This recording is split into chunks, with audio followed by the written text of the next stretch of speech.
Jóvenes todos, ¿cómo están? Yo soy Omar desde la ciudad de Santiago de Chile. Hoy es 18 de junio de 2023. Feliz Día del Padre para aquellos de ustedes que tienen la fortuna de celebrarlo. Este es mi análisis semanal principal para los próximos días. Como siempre, como desde hace poco más de 13 años, te voy a explicar absolutamente todo lo que estoy observando. Y vámonos rapidito. Vamos a comenzar como siempre con el dólar americano, con los Estados Unidos y con el sentimiento hacia el riesgo. Primero, la bolsa está en euforia total. Primero, claro, por los fundamentales, cosa que te he venido explicando desde hace meses. Pero hay un elemento adicional y es el boom hacia la inteligencia artificial y todo lo que esta conlleva.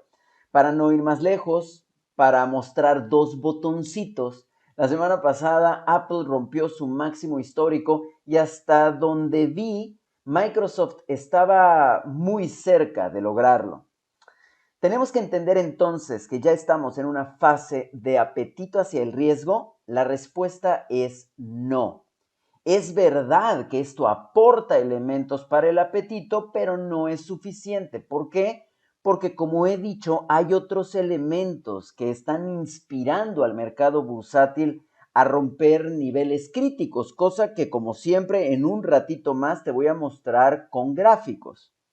Sin embargo, sigue habiendo otros elementos que siguen inyectando aversión. Y entonces este apetito voraz que vemos en el mercado bursátil no lo estamos viendo en todos los instrumentos que normalmente lo reportan. ¿De acuerdo? En este sentido, vayamos entonces al dólar americano para ver qué pasó por ahí y cómo es que esta dinámica se mezcla para conjuntar lo que estamos viendo en este momento en términos de sentimiento.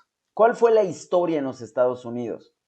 Primero, como te advertí el domingo pasado, tuvimos el anuncio inflacionario. El CPI rebasó la expectativa, por supuesto, la rebasó hacia abajo. Salió con un 4% cuando la expectativa era de 4.1% y ocurrió exactamente lo que te dije el domingo pasado.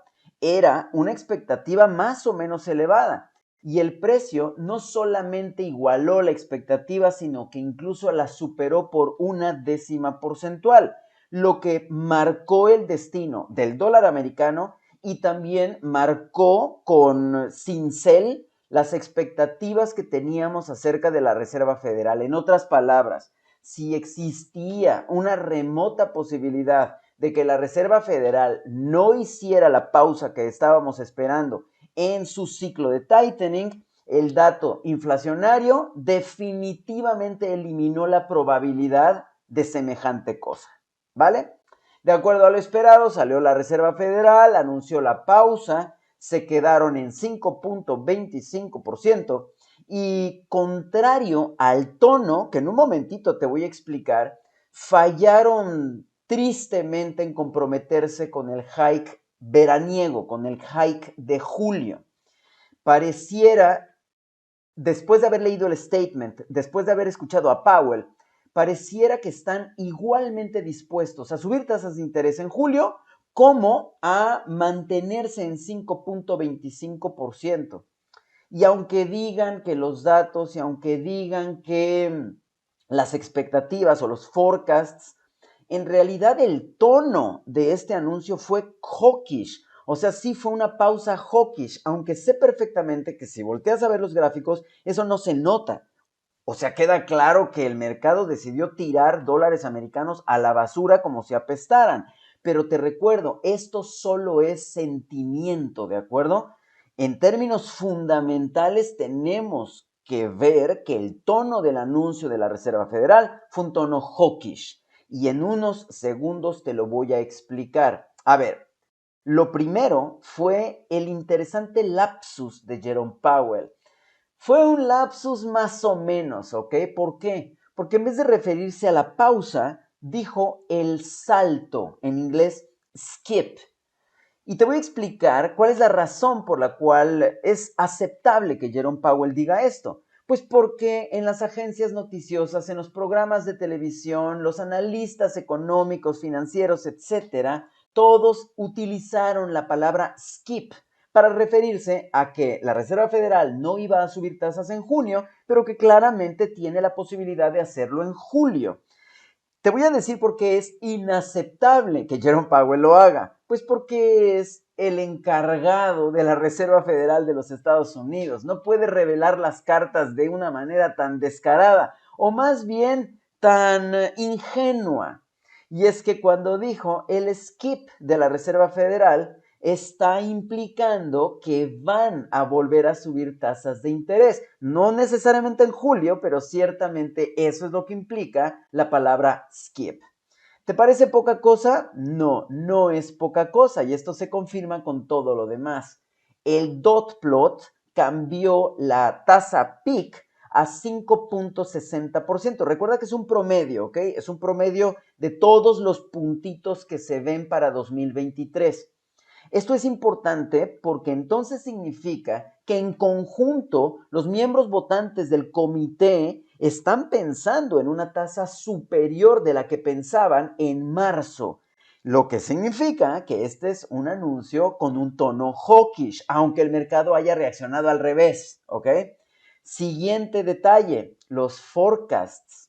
Los forecasts bajaron el dato inflacionario, cosa que está coherente con esta pausa, pero subieron el dato core, lo subieron a 3.9%. Y en un momentito más te voy a explicar cómo todo el mundo ahora está preocupadísimo por el dato inflacionario llamado core.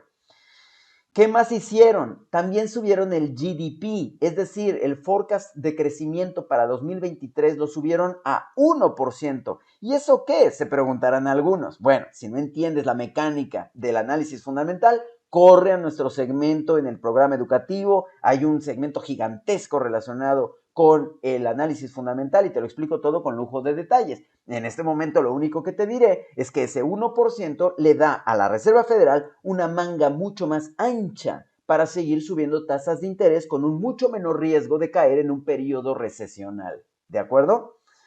¿Qué le pasó al dólar americano? Tan pronto salió el anuncio, se fue para arriba, fue un latigazo para arriba.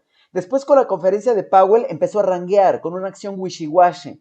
Y luego llegó al siguiente día el Banco Central Europeo y marcó por completo el destino del dólar americano, que de por sí ya estaba presionado, y lo llevó a hundirse al quinto círculo del infierno dantesco.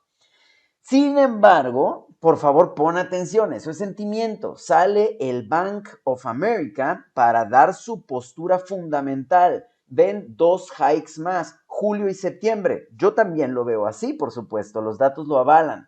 ¿Qué más? Los Fed Fund Futures no estaban tan convencidos del hike veraniego. Cuando recién anunciaron el miércoles la tasa de interés en pausa, las apuestas para julio estaban alrededor del 60%. Sin embargo, al final de la semana subieron a 74.4%. Entonces el mercado ya se empieza a convencer, aunque en términos de sentimiento todavía no esté reflejado, cosa que puede ser una oportunidad interesante para las próximas semanas. Al final de la semana salió Barkin a decir que está muy cómodo con seguir trabajando en las tasas de interés, o sea, a seguir subiéndolas. Y salió Waller a decir que era muy extraño y hasta perturbador, así lo dijo, que no hubiera avances en el número inflacionario core. Ok, hasta aquí lo fundamental y el sentimiento. Técnicamente hablando, el dólar americano se desplomó, pero se quedó apenas corto de la zona de soporte semanal, que es por supuesto la referencia obligada, y evidentemente corto de la zona de soporte diario. Son referencias obligadas. A lo mejor todavía vemos una retracción a esta zona para seguir cayendo. Lo cierto es que las referencias están ahí, no se han movido y seguramente servirán como parámetros para los traders. En un momento te muestro todo mi plan de trading con respecto a las mayores, a los cruces del dólar americano. La próxima semana tenemos a Powell un par de veces, los unemployment claims que volvieron a romper récord la semana pasada, récord desde 2021 o 2021, y tenemos semana de PMIs flash en todo el mundo. Hasta aquí el dólar americano, nos vamos con el euro, con las mayores y con nuestro menú dominical habitual. Aquí detengo el video de las redes sociales.